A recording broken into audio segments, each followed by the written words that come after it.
Saúde no ar. Informação na dose certa.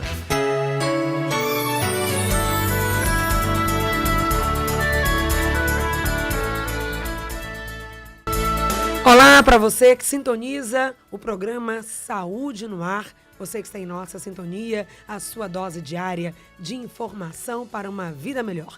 Eu sou Patrícia Tosta e estamos juntos a partir de agora trazendo muita informação e orientação para você. Hoje o nosso tema, Direito à Vida, vamos falar sobre a concepção, vamos falar sobre o pré-natal, o cuidado que a gestante deve ter para conceber e dar à luz, ter o seu filho de forma equilibrada, com saúde e qualidade de vida. Esse é o nosso assunto de hoje. Participe, mande a sua mensagem, a sua pergunta. O Saúde no Ar está aberto a partir de agora para a sua participação. Lembrando os nossos canais de comunicação, que é o nosso portal www.portalsaudenoar.com.br e o nosso e-mail para a sua participação, produção@portalsaudenoar.com.br.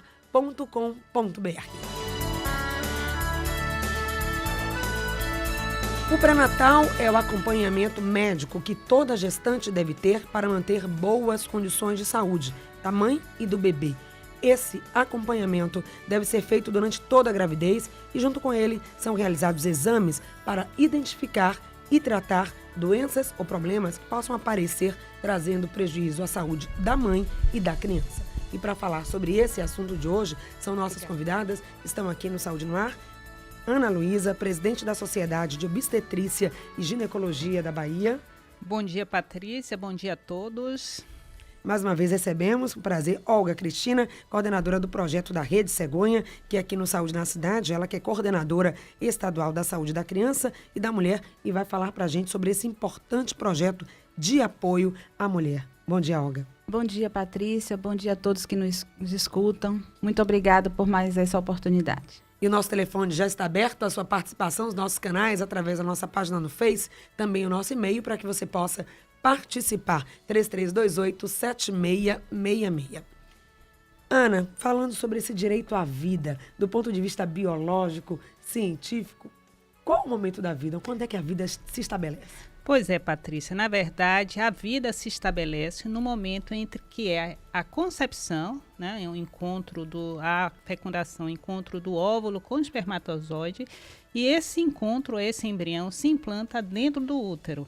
Então, do ponto de vista científico, só é concebido a gravidez, só existe a gravidez no momento em que há concepção, que há inidação ou implantação deste embrião na cavidade uterina. Então, gravidez in vitro, todas as tecnologias, nada supera o útero. Exatamente isso. O útero, na verdade, é o local onde haverá desenvolvimento de uma gravidez. Então, por exemplo, quando há concepção in vitro, no caso de fertilização assistida, neste caso, a gravidez não vai adiante, ela não tem condições de sobreviver se não houver uma cavidade uterina para manter aquela gravidez. Então, nós só consideramos gravidez após a implantação desse embrião dentro da cavidade uterina. Então, durante esse processo que ocorra, essa implementação que você falou dentro da cavidade uterina, pode ocorrer que antes disso, alguns problemas ocorram. A gente fala muitas vezes da gravidez da mulher nas trompas, que isso ocorre. Quando isso é um problema? Isso é um grande problema, porque o momento em que sucede o encontro do espermatozoide com o óvulo, então há a fecundação, mas em qualquer lugar que não seja na cavidade uterina, que é coberta pela cavidade uterina, não há condições de desenvolvimento desse embrião. Então a gravidez fora dessa condição, ela é inviável. Então, ela não é considerada, por exemplo, quando há um processo de deleção, o próprio organismo, no caso de uma gravidez ectópica, que o organismo expele aquela suposta gravidez, aquele embrião que está em local inadequado, ela é inviável. Então, naquele momento não é considerado um processo de abortamento. Só seria abortamento se ela expelisse ou ela deixasse de dar continuidade àquela gravidez após a implantação intrauterina. Então, grávida é a mulher que tem essa implantação já no útero, aí ela pode se considerar grávida. Isso acontece alguns dias depois da fecundação. Então, o óvulo, encontrando com o espermatozoide, geralmente na trompa, na parte mais distal, ele vem se desenvolvendo, né? Mas há necessidade dessa implantação na cavidade uterina. Se isso não ocorrer, não é levado adiante a gravidez. E os exames, eles vão demonstrar em que momento, com quanto tempo efetivamente após essa fecundação, a mulher pode ter a garantia que está ou não grávida, através de um exame de farmácia ou de um exame de laboratório? Existem atualmente vários exames que são feitos facilmente pela própria mulher, mas eles só são considerados, são detectados no momento em que há implantação. Então, naquela fecundação que acontece fora, né, antes da implantação do ovo, né, no caso o embrião, essa implantação não é detectada durante nos testes possíveis de gravidez. Então, logo após a implantação, já existe desenvolvimento e eliminação de alguns hormônios que são detectados nos testes para a gravidez e precocemente a mulher sabe que está grávida. Então, o primeiro sinal de que a mulher está grávida é a ausência da menstruação. Então, a mulher em idade fértil, que há um atraso da sua menstruação, a primeira suspeita é a gravidez. Então, ela deve fazer o teste para se certificar de que, de fato, ela esteja grávida. Estando grávida, aí, obviamente, você, mulher, vai precisar de todo um suporte. A gestação, a gravidez, o fato de ter uma vida, ser responsável biologicamente também pelaquela vida, muda muita coisa na vida da mulher. Aí nós vamos falar aqui com a Ana Luísa que mudanças são essas do ponto de vista físico, mas também, Olga, é uma mudança significativa também do ponto de vista social. E se essa mulher vai precisar de um apoio, de uma assistência na área médica, do ponto de vista do acompanhamento no ambulatório, de um pré-natal, ter a garantia de que ela vai poder fazer e ter essa assistência, e depois, no momento do parto também, ela vai precisar de uma outra rede de ações que vai garantir a ela esse suporte para cumprir todo o período gestacional, com tudo que isso implica, do ponto de vista da saúde e também de tudo que aquilo vai implicar da sua vida prática pós o nascimento do filho. E aí é que entra esse projeto incrível do Ministério da Saúde, apoiado pela Secretaria de Saúde do Estado, através da sua coordenadoria, o que é a Rede Cegonha. Exatamente, Patrícia. A Rede Cegonha é uma iniciativa do governo federal com o objetivo de qualificar a assistência à saúde da mulher e da criança, em especial a atenção materno-infantil. E é exatamente isso que ela propõe. Lançada em 2011, no final de 2011, a Bahia lança aqui no estado e convoca os 417 municípios para fazer adesão. Então, essa rede ela tem um objetivo maior de reduzir a morbimortalidade, ou seja, as causas que levam ao adoecimento e à morte nesse período para a mãe e para o bebê. Então, a gente vem trabalhando numa perspectiva de que todos os municípios tenham um processo de implantação e implementação dessa rede. O que é que isso significa? Esta rede ela é composta por alguns componentes. E o primeiro componente é a atenção pré-natal, é onde tudo começa, né? Como a doutora Ana Luísa falou, antes até do pré-natal, no planejamento reprodutivo, onde a gente começa a trabalhar, né, a perspectiva do desejo da gravidez. E do ponto de vista, ainda interferindo aí na sua fala, mas já que falamos em planejamento, como é que estamos, né, em termos de Bahia, de planejamento? A gravidez ela tem ocorrido de forma assim, espontânea, a mulher muito jovem, ainda na fase da adolescência, sem planejamento, ou tivemos um avanço nesse processo? O número de gravidez que acontece, o atendimento que vocês fazem, a gente já observa que a mulher está procurando mais o serviço de saúde, ela está se prevenindo, ela está engravidando no momento que ela está preparada, em todos os sentidos falando. Nós ainda temos um percentual significativo na gravidez na adolescência. Para a adolescência e juventude, o Ministério da Saúde, a gente abraça a Organização Mundial de Saúde, a gente considera a criança de 10, que a gente chama de criança, na fase de criança e adolescência, a 24 anos. Do percentual de mulheres que engravidam no nosso estado, em torno de 21% tem menos de 24 anos. Estão de 19 anos. Estão nessa faixa. Então, para a gente é muito significativo. É um número que vem numa linha muito discreta, mas diminuindo, né? A gente vem trabalhando. Mas tem uma outra coisa que nos preocupa muito, que é o menor de 14 anos. Existem algumas regiões no estado que têm um índice muito elevado ainda, né? Infelizmente, o menor de 14 anos ainda está, né, engravidando, e é algo para a gente muito preocupante, não só na questão de saúde. Quando falamos aí o menor, né? Sempre focamos aí a questão da gravidez na mulher, óbvio, ela que vai. Mas o jovem menino também, né? Ele está entrando muito cedo nessa paternidade, que tá até parceiro aí nessa Exatamente. história. Então, assim, além da saúde da mulher e da criança, eu também estou na coordenação de saúde do homem, porque é uma coordenação de ciclo de vida.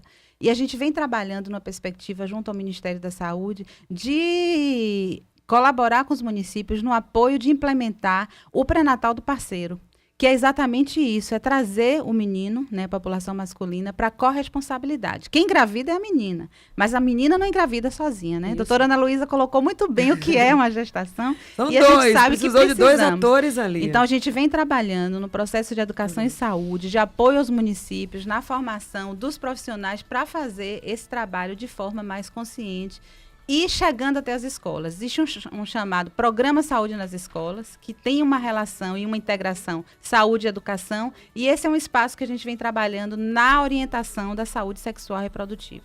Então, muita coisa para falar. A adolescente, quando ela engravida, é ela que engravida, mas o adolescente também é responsável. Mas essa criança, essa adolescente, ela vai precisar de todo um suporte. No momento em que ela está grávida, que tipo de orientação, quais são os serviços, os exames, o que ela vai precisar fazer durante esse pré-natal. Estamos juntos com você aqui no programa Saúde no Ar de hoje falando sobre o direito à vida e a importância do pré-natal. Apresentando também para você a Rede Cegonha, esse suporte para a mulher que precisa realmente nessa fase tão importante da vida. Nós vamos responder a Maria, ela que quer saber sobre os problemas ligados à gestação, a questão do cisto, medicação também pode levar a mulher a ficar infértil, não engravidar? É possível, doutora Ana? Pois é, Maria, em relação ao seu caso, que é o caso da sua filha, que tem 32 anos, eu não sei que medicação ela tomou, né? Mas dificilmente uma medicação que controla a menstruação, que foi utilizada para dar uma regulação desta menstruação, dificilmente ela iria levar à formação de cistos ovarianos. Eu acho, inclusive, que ela, de uma certa forma, né, ela protegeu esses ovários para que não formassem cistos. Então, eu acho que foi, neste caso, uma coincidência, mas esse caso deveria ser visto com maior detalhe. É muito comum as mulheres, a partir de uma determinada faixa etária, começar a reduzir a sua capacidade de engravidar. Nós recomendamos às mulheres que façam, né, que engravidem até os 35 anos. No caso da sua filha, ela tem apenas 32 anos. Mas que ela identifique, às vezes é um fator tubário, é uma obstrução tubária de um processo infeccioso ou inflamatório que aconteceu no passado que resultou nessa dificuldade em engravidar. Então, se ela não está conseguindo engravidar e já tem 2 anos tentando, que parece ser o caso da sua filha, Maria, eu acho que merece, neste caso, ela ir ao ginecologista, que é o especialista, para que possa investigar as causas dessa possível infertilidade. Olga, e há um suporte também através da Rede Cegonha para essa mulher que está querendo engravidar, que está com algum tipo de dificuldade, ou aquela que quer engravidar, mas dentro de um planejamento, ou seja, planejamento e também incentivo, algum programa de ajuda para a gravidez. Esse é um dos grandes desafios, Patrícia, que a gente vem no processo de implementar junto aos municípios, porque essa ação ela se dá no território, não é? O Estado ele tem um papel muito mais de apoiar, de conduzir, de instrumentalizar, monitorar, mas essa ação se dá nos espaços, exemplos, nos postos de saúde, nas unidades de saúde da família, no centro de saúde, que está perto de sua casa. Ou seja, há uma ação nacional, mas cada competência do Estado, do município, cada um vai fazer uma coisa. É exatamente isso. A saúde no Sistema Único de Saúde, ela é feita a várias mãos e com uma responsabilidade compartilhada entre os entes federativos, governo federal, governo estadual e governo municipal. Então, a Rede Cegonha, ela é uma iniciativa e é conduzida pelo Ministério, mas ela só vai se efetivar se esses 3 entes, em parceria, integração, apoiarem. E o que compete a cada um, então, Olga? Então, o que compete ao governo federal a formulação das políticas maiores e o financiamento, né, a grande maior parte do financiamento das ações. Ao Estado, uma contrapartida e o apoio para que, efetivamente, os municípios tenham condição de realizar as suas ações. E ao município, além da contrapartida financeira, a execução propriamente dita. Então, a gente vem apoiando e vem formando os profissionais, capacitando e qualificando para que eles estejam preparados para realizar essa ação. Então, o município, ele disponibiliza os profissionais, mas eles também contribuem com insumos, com equipamentos, que a gente também tem apoiado no processo de compra junto ao Ministério e o município. Então, efetivamente, nessa ação, a gente vem trabalhando com educação e saúde, com a capacitação dos profissionais para que eles possam ter condição de orientar a população. Só para ficar claro, e depois passar aqui para a Ana Luísa, para a gente falar de esse apoio mesmo efetivo do dia a dia que a mulher vai ter que ter lá no posto de saúde. É importante que ela seja estimulada a fazer o pré-natal, mas que ela encontre na rede o suporte para. E é para isso que esse trabalho é integrado. Agora, esse financiamento, ele vem através de um fundo específico, esse financiamento que vem do Ministério da Saúde para essa ação específica. Como é que é feito esse repasse? Ele vem de diversas formas. Quando a gente fala em equipamentos mais de tecnologia mais avançada, por exemplo, leitos de UTIs, então os equipamentos, alguns, eles são comprados pelo Ministério ou são repassados o dinheiro para o município, para a entidade, por exemplo. Tem muitos hospitais no nosso estado que não são da rede municipal nem estadual, são filantrópicos. Então, ele tem uma gestão, né, própria. Então, vai para essa gestão para que seja comprado o equipamento. O dinheiro não chega na população, não chega através desta forma. Assuntos. Então, chega através da compra do equipamento, do recurso que é disponibilizado para a capacitação dos profissionais, do incentivo no sentido do pré-natal. A gente tem, por exemplo, quando a doutora Ana falou que um teste, né, vai demonstrar e vai afirmar, confirmar uma gravidez, a gente tem trabalhado, e isso no país, não só na Bahia, na perspectiva da garantia desse teste ser feito no posto de saúde. Então, eu cheguei, sou mulher, né? Eu tenho uma suspeita de gravidez, eu faço o teste ali. Então, o teste rápido de gravidez está sendo disponibilizado em todas as unidades dos 417 municípios do estado. Isso é recurso rede de saúde no posto de saúde. Que não tem nada a ver com o PSF para saúde da família, não. Seja ele saúde da família, ou seja ele tradicional, como a gente chama, um posto ou um centro de saúde, em qualquer cidade do estado, né? A gente disponibiliza. Então, o recurso vem do Ministério. Aí o Estado comprou, porque esse kit comprado pelo Estado num montante maior, o custo caiu. Porque se o dinheiro viesse direto para o município não ia ter condição de comprar. Então, o Estado comprou e repassou. Uma outra ação é um programa estadual de triagem pré-natal. Então, a gente ampliou o elenco dos exames que precisam ser realizados durante a gravidez. Então, esse recurso é repassado pelo Ministério. Foi credenciado 4 laboratórios no estado e a gente disponibiliza. Então, os laboratórios fazem a capacitação dos profissionais, distribui o kit, pega o resultado e devolve para o município. Então, é uma lógica, uma metodologia parecida com o teste do pezinho, que a gente fura o pezinho da criança para identificar, triar algumas doenças. Então, é feito isso no dedo da gestante. Então, inicialmente, no primeiro trimestre, a gente tem garantido que toda gestante realize esses exames, que era um dos grandes problemas da qualidade do pré-natal. Rede Cegonha. Rede Cegonha, então, já atuando aí. Então, é importante que você, mulher, saiba que isso existe, que você tem esse direito e que você efetivamente busque esses postos. Se não encontrar, tem aqui a garantia que deve estar. Usar também o telefone, o contato da ouvidoria, informar que não foi encontrado lá, para que a gente descubra até por que não está sendo feito. Exatamente. Quero voltar aqui a doutora Ana Luísa sobre esses cuidados. A mulher vai lá, ela fez o teste e nesse primeiro trimestre, porque tem aí a gestação, né, 9 meses, 40 semanas, mas é dividida também em primeiro trimestre. E esse primeiro trimestre é fundamental para a gestação? Pois é, Patrícia, nós vimos que a Olga falou da necessidade de você fazer o diagnóstico da gravidez o mais precoce possível, porque o acompanhamento deverá ser o mais precoce possível, né? Então, nós consideramos que o mais oportuno seria até a 12ª semana de gestação. Então, quanto mais cedo, melhor. Então, existem alguns exames, e ela até já falou da necessidade até da mulher se preparar, né? Antes mesmo da possível gravidez. Inclusive, existem já evidências, recomendações para que ela faça uso do ácido fólico antes de engravidar, né? E uma vez grávida, existem o que nós chamamos de acompanhamento pré-natal. Falei da importância do ser o mais precoce possível.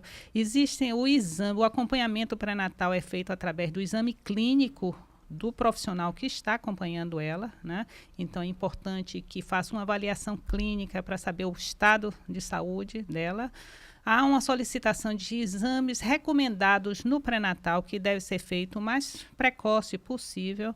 E acompanhamento dietético. Existe também orientações do ponto de vista da saúde. Consideramos que gravidez não é um estado de doença, né? Gravidez a 85% ou até mais disso, das mulheres vão cursar com uma gravidez normal, né? Sim, com orientações, com acompanhamento, com a realização de exames, tanto no primeiro, no segundo e terceiro trimestre. O acompanhamento deve ser mensal, né? E no final da gestação, ela deve fazer até um acompanhamento mais frequente, de 15 em 15 dias ou até toda semana, e não existe a alta do pré-natal. A alta é o parto propriamente dito. Que vai dar continuidade depois com os cuidados com a criança. Exatamente. Então, este final de gravidez, ela deve ser acompanhada com a maior frequência no seu local de pré-natal, e já saber o local onde ela vai se dirigir, o que nós chamamos de vinculação pré-natal à assistência ao parto, para saber em que momento ela vai se dirigir à maternidade quando entrar em trabalho de parto. Então, esses cuidados todos de uma equipe multidisciplinar, e aí entra a orientação dietética com a nutricionista, com o corpo de enfermagem, com o profissional médico que está acompanhando.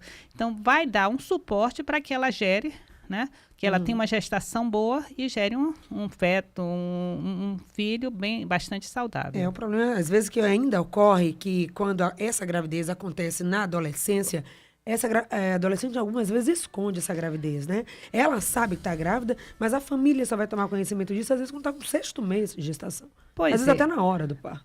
Nós consideramos que a gravidez na adolescência, ela é inoportuna, principalmente esse adolescente muito jovem, né? E não é o momento dela engravidar, né? Ela tem outras coisas para fazer, ela precisa investir na sua própria vida, né? Se fortalecer como pessoa, como mulher, né? Ela tem que investir nos seus estudos. Então, quando ela engravida precocemente, há uma tendência lamentável de ela parar os seus estudos. Isso, do ponto de vista social, é muito ruim para ela, né? Mas nós percebemos que as grávidas, jovens, adolescentes, elas complicam mais, elas retardam o início, né, do pré-natal, porque elas escondem da família, elas complicam porque elas têm mais chances de ter parto prematuro e complicações na gravidez. Então, não é recomendável que uma jovem, né, muito jovem, engravide. Nós consideramos isso uma gravidez inoportuna. Agora, por outro lado, se aconteceu, se engravidou, é importante também, Olga, que essa adolescente aí ela vai ter esse suporte na família e na rede de assistência, para que ela, primeiro, fale logo que está grávida, comece a tomar as primeiras providências do acompanhamento do pré-natal, evitando problemas futuros para ela e para o bebê, e que ela encontre esse suporte, que às vezes é um desespero, né? Estou grávida e agora? Quem vai me acolher? Quem vai me apoiar? Como é que eu vou fazer meu exame? E a Rede Cegonha tem para fazer isso na capital e interior, como pergunta o Carlos. Tem no processo... Bom dia, Carlos. Eu vou responder sua pergunta daqui a um instante. Em relação a essa questão da adolescência, a gente vem trabalhando numa perspectiva de integração, educação e saúde para promover esse processo. Nós estamos numa parceria com a Organização Pan-Americana de Saúde exatamente para implementar, né, projetos e serviços específicos para a gente trabalhar a prevenção da gravidez, especialmente a segunda gravidez em adolescências. Então, a gente já tem aqui, inclusive, alguns hospitais que fazem isso, a gente pode depois até estar conversando sobre essa questão. No que Carlos traz, a gente vem trabalhando, Carlos, e isso não só a Bahia, mas o país inteiro, numa perspectiva de efetivar a rede, né? Você até brincou, a cegonha realmente tem que voar em todos os espaços, em todos os municípios do estado e do país. Esse é o nosso trabalho, de estarmos juntos com os municípios para que essas ações cheguem à população. Existe um espaço chamado Comissões Intergestoras Regionais, que é um espaço onde a gente encontra todos os secretários de saúde da região e a gente discute essas questões. Se o município é pequeno, se ele não tem um hospital, mas ele tem unidades de saúde, sejam elas centros, postos, unidades de saúde da família, a gente precisa identificar qual será o hospital que vai ser referência. E isso é feito de forma articulada, responsável, pactuada entre esses secretários, para que aquela gestante, se não é no seu território, ela saiba, e aí o que a doutora Ana Luísa falou, a gente vem trabalhando numa perspectiva de estruturar a diretriz da vinculação, que é a garantia do direito e de saber qual é a unidade que a gestante vai realizar seu parto. Se você me perguntar, isso é tudo maravilhoso, já está efetivo na prática? Não, a gente está iniciando, a gente está trabalhando diuturnamente, com um compromisso de que efetivamente isso possa acontecer. Em alguns municípios, em especial na região metropolitana, já está. Mas no interior do estado, a gente está no processo de implantação. E essa mulher que está fazendo pré-natal lá no posto de saúde, acompanhando direitinho, que garantia depois ela vai ter que no momento, na hora H, na hora do parto, onde ela realmente vai acontecer, como que ela se dirige? Ela já é encaminhada no próprio pré-natal ou não? Ela vai buscar naquele momento em que ela vai precisar efetivamente as redes conveniadas, as maternidades? A gente tem trabalhado, Patrícia, numa perspectiva de formar grupos de gestantes na própria unidade. Então, é nesse momento que a gente faz a orientação, que a gente já articula a atenção, que a gente chama de atenção básica, os postos, os centros, com atenção hospitalar, para fazer esse conhecer os profissionais, para que essa equipe visite a unidade antes de parir. E, efetivamente, que a gente possa garantir. Aí vocês vão me perguntar, mas isso tem acontecido? Em alguns casos, sim, em outros não. Ela chega ali e não tem vaga. E qual é a nossa perspectiva? É, com responsabilidade, transferi-la para um local que efetivamente ela possa ganhar Na maternidade. Ela chega para parir e não tem vaga, não pode ficar. Então, a responsabilidade do sistema é nossa, no sentido de garantir a transferência dela para que ela possa ir para outra unidade. O que é que ela tem que fazer efetivamente? Ela está naquela situação, a mulher, mas o acompanhante que está com ela, se ela não tiver condição de tomar essas providências, qual seria a providência prática, concreta? Ela tem que pedir alguém, solicitar, encaminhar? Como é que isso acontece, Olga? Ela chegando na unidade, ela vai procurar a porta de entrada que a gente chama de SAMI, onde fica toda a recepção, a triagem. A gente tem trabalhado na perspectiva de implantar outra diretriz da rede, que é o acolhimento com classificação de risco. Neste acolhimento, existem profissionais da área de saúde, em especial enfermeiros e técnicos de enfermagem, mas na grande maioria enfermeiros, para identificar o risco e aí sim, realmente ela precisa de um atendimento imediato, agora é risco de vida, então ela tem que entrar de qualquer maneira. Então, não adianta aquela pressão, aquele pânico, a mulher está grávida. Não, tem uma triagem, os profissionais estão ali, são responsáveis, ele vai fazer o trabalho certo, tem que confiar também. A gente tem trabalhado nessa perspectiva. Em alguns estados, em alguns municípios, a rede cegonha já foi implantada, então esse processo está mais avançado. Em outras regiões, a exemplo da região Nordeste, onde fica Ribeira do Pombal e Alagoinhas, está se construindo ainda o plano de ação da rede. Então, efetivamente, essas ações ainda não começaram a ser desenvolvidas. Mas a perspectiva é que a gente possa ter os 417 municípios com essa ação concreta. E que isso aconteça. A mulher chegue, procure, se ela está em risco, ela seja logo encaminhada. Se ela não está em risco, vai poder esperar um pouco mais, mas que também, efetivamente, ela seja atendida naquele momento tão importante. E também onde a mulher fica um pouco mais frágil, sensibilizada, e ela quer mais ser acolhida, quer mais ser atendida. Ana, voltando um pouco para você, nós falamos aí sobre essa gravidez, o fator idade, que é importante para menos, e no caso da adolescência, mas para mais. Teve ouvinte também que perguntou, já a partir dos 30, já começa a achar que está tarde para engravidar, é verdade? Na verdade, os extremos são preocupantes, né? No sentido em que a muito jovem, ela complica mais, né? Ela deverá planejar, talvez não seja o momento mais oportuno para engravidar. E as que são mais velhas, isso está acontecendo muito com a população, porque as mulheres modernas, elas estão investindo na profissão, né? Existe um contingente de mulheres que decidem, né? Que desejam, que pensam na gravidez, uma possível gravidez, mais tardiamente, a partir dos 35 anos. E nós sabemos que a partir dos 35 anos, a reserva ovariana das mulheres começa a cair, né? Nós já nascemos com os nossos óvulos, né? Os folículos primordiais. E o que acontece? Vamos utilizando durante toda a fase de vida fértil desta mulher. Então, aos 35 anos, há uma queda dessa reserva ovariana. Então, ela começa a ter, a partir dos 35 anos, um pouco mais de dificuldade em engravidar. Então, recomendamos sempre às mulheres que engravidem até os 35 anos, que com certeza elas vão começar a ter dificuldade a partir dessa idade. Mas uma vez engravidando, aos 35, a partir disso, quer dizer, uma gravidez em uma fase mais tardia, não quer dizer que ela vai estar correndo risco, mas ela precisa sim iniciar o pré-natal, recomendado que seja o mais precoce possível, que seja feito um acompanhamento até mais apurado, mais intenso dessa mulher, para que ela venha desenvolver uma gravidez completamente saudável. Não há necessidade, por exemplo, de pânico, porque ela engravidou depois dos 35 anos, de jeito nenhum. Mas ela precisa, sim, ser bem acompanhada para que ela tenha, no final, um parto, né, mais saudável possível. Olga. Não, é exatamente isso, a Aninha está falando, e eu sou um exemplo disso, né? Eu pari com 35 anos. Olha. E por conta de ter tido um bom acompanhamento. Foi uma gravidez que sem risco, meu filho nasceu a termo, bem, e tá aí, um meninão de 8 anos de idade. Parabéns, é incentivo para as mulheres. Se está grávida, o importante em qualquer fase da vida é buscar esse apoio, acompanhar, fazer o seu pré-natal, é a garantia, né, de que tudo vai dar bem. Pode ser que ocorra alguma coisa durante o processo, mas ali você está sendo orientada. Patrícia, nesse caso, perceba que as gravidezes, a maioria dessas gravidezes, das gravidezes como um todo, elas são gravidezes sem risco. Nós chamamos isso de risco habitual. Elas precisam de um acompanhamento, né, mensalmente, mas que não terão nenhum problema. Mas existe um contingente, um percentual de mulheres em torno de 15% que vão desenvolver algum tipo de risco.